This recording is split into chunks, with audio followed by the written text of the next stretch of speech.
A pedido de una compañera, les quiero traer un evento de remoción en masa que ocurrió hoy en Noruega.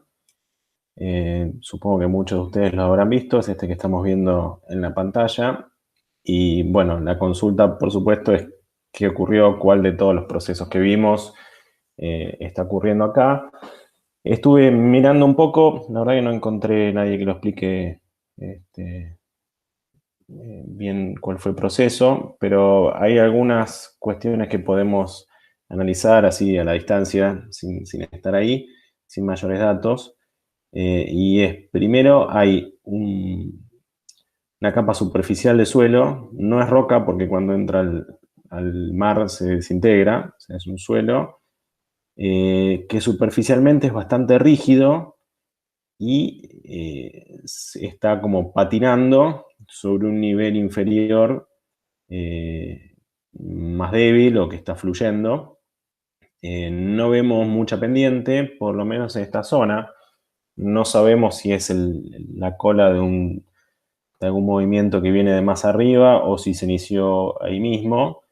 En el fondo se ven montañas, o sea que hay mayor topografía en la zona, pero bueno, justo en este sector es bastante plano, se ve nieve, ¿sí? En Noruega en esta época está comenzando, no, estamos en primavera, comenzando verano, o sea que puede ser que se haya producido por deshielo, no parece estar lloviendo, podría ser también por algún sismo. ¿Sí? En general, los disparadores, una ladera que está en un equilibrio límite al borde del deslizamiento, eh, se dispara por algún proceso que suele ser o un flujo, perdón, o un sismo o una precipitación muy fuerte.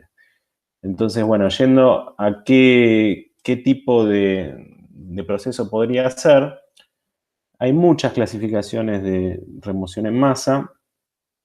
Una de las más aceptadas es esta.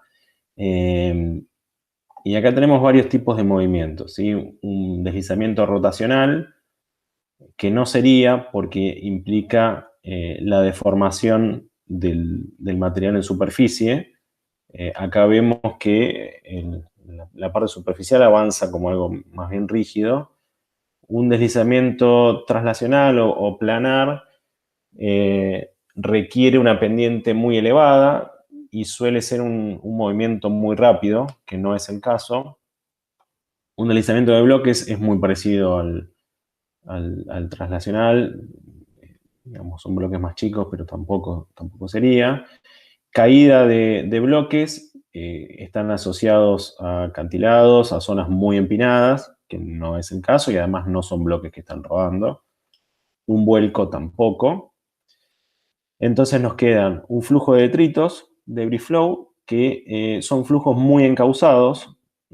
Ahora vamos a ver algún video de un debris flow, y en los cuales hay una deformación total en superficie, o sea que no es un debris flow.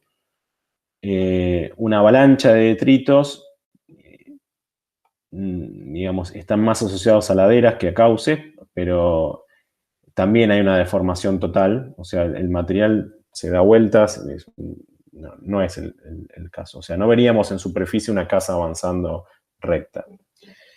Y nos quedan estos tres. El flujo de tierras, que implica un contenido muy alto de agua y podría llegar a ser, eh, es un flujo no encausado.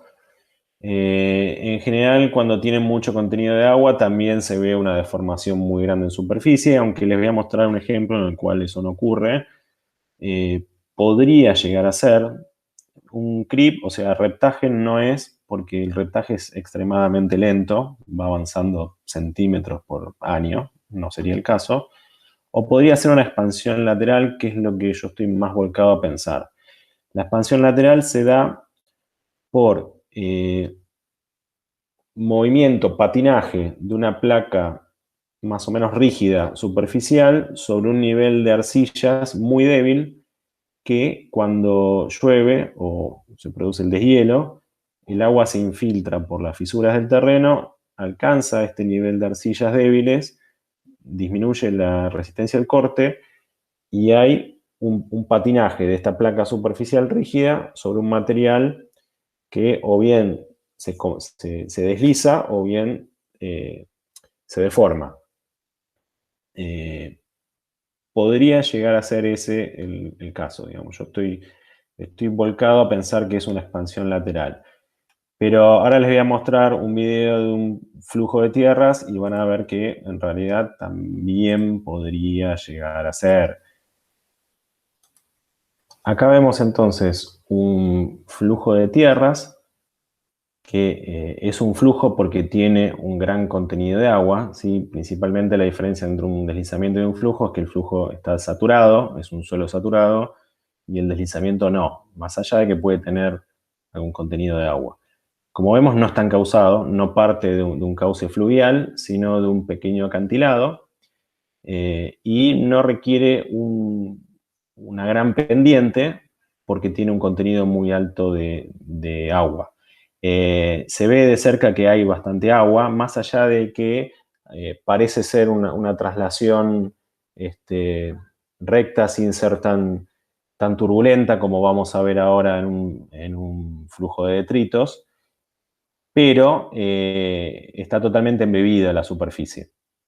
¿Sí? Es un deslizamiento ni muy rápido ni muy lento, no es tan lento como un reptaje, no es tan rápido como un flujo de detritos, depende también de la pendiente, por supuesto, ven que está bien embebido en agua, pero una casa podría viajar relativamente firme por encima sin romperse toda, ¿sí? O sea, podría llegar a ser uno de los procesos. El otro proceso que creo que podría llegar a ser es una expansión lateral. Esto es en la localidad de Diamante, no está en proceso ahora. Hace unos 2 años salió en todos los noticieros, en las barrancas del Paraná, un proceso de expansión lateral. ¿Qué significa esto? Esta placa rígida que vemos acá de suelo, que no está embebido en agua, que no está deformado, ¿sí? Está bastante intacta, se separó del resto de la ladera. ¿Por qué se separa? Porque hay una capa de arcillas en la base de la barranca que al llover el agua se infiltra, llega a esa arcilla se plastifica, se deforma y empieza como a flotar este material más rígido sobre esa base y se mueve con una pendiente muy baja, se mueve hacia el río. ¿Sí? La pendiente baja, digamos, la pendiente de ese nivel de arcilla, ¿sí? Que es prácticamente horizontal, tiene menos de 5 grados y es suficiente para que lo que está arriba vaya patinando en forma rígida, seco, y se separa del resto de la barranca. En este caso se separa un par de metros, podrían ser mucho más. ¿Sí? Este proceso ocurre a lo largo de las barrancas del Paraná, y otros procesos de remoción en masa. Si bien uno pensaría que Entre Ríos es una zona plana, ¿sí? Que no puede tener movimientos de ladera, bueno, sí puede, este es uno de ellos, y este podría llegar a ser otro de los procesos que actúan, ¿sí? Entonces, la diferencia sería en el flujo de tierras, un suelo embebido en agua que se va moviendo por una pendiente no muy grande, y una expansión lateral es un suelo o roca, cualquiera de los dos, en este caso un suelo seco que se mueve por un plano más débil de arcillas en profundidad. Este es un flujo de detritos y fíjense que es un flujo muy encauzado, ¿sí? Es una crecida repentina, torrencial, que arrastra una cantidad de material muy importante, pero es una crecida, ¿sí? Es algo, si bien es un proceso de remoción en masa por la cantidad de material que tiene, es casi fluvial, ¿sí? Miren, eso no es claramente lo que está ocurriendo. Cualquier casa arriba de este flujo no se trasladaría en forma estable, ¿sí? O sea, no es este el proceso. Esto es un flujo de detritos. Lo que vimos recién era un flujo de tierra, que tienen nombre parecido, pero son cosas distintas. Y bueno, yo sinceramente creo que es alguno de estos dos casos, ¿sí? O sea, estoy más volcado a pensar que es una expansión lateral, pero podría ser un flujo de tierra. Entonces, la diferencia sería, si es un flujo de tierra, tiene un contenido de agua superficial muy grande, y si es una expansión lateral, tiene un nivel arcilloso a mayor o menor profundidad, muchísimo más débil que el terreno en superficie. Y a la pregunta que me hacían si es posible evitar esto, bueno, en cualquiera de los dos casos el problema es claramente el agua, el disparador es el agua. Entonces uno tiene que apuntar a tratar de encauzar el agua para que no se infiltre. En general estos procesos ocurren a lo largo, en este caso, de toda la costa. Entonces uno eh, tendría que haberlo visto ya que ocurren en otros sitios cercanos. Entonces tiene una idea de lo que puede llegar a ocurrir. La estrategia sería apuntar a reencauzar el agua, por lo menos dentro de esta zona de casas, que no parece ser una gran población, encauzar el agua superficial y, en todo caso, colocar drenes para que esa agua no llegue o al nivel arcilloso o no se junte en superficie. Vamos a tener dos clases de estabilidad de taludes, la primera de cálculo de estabilidad y la segunda de método de estabilización, en las cuales vamos a ver un poco algunas estrategias y van a tener un poco más de idea. Eso para el próximo cuatrimestre. Quizás la tenemos en forma presencial si el coronavirus ayuda. Bueno, no sé si aclaró un poco.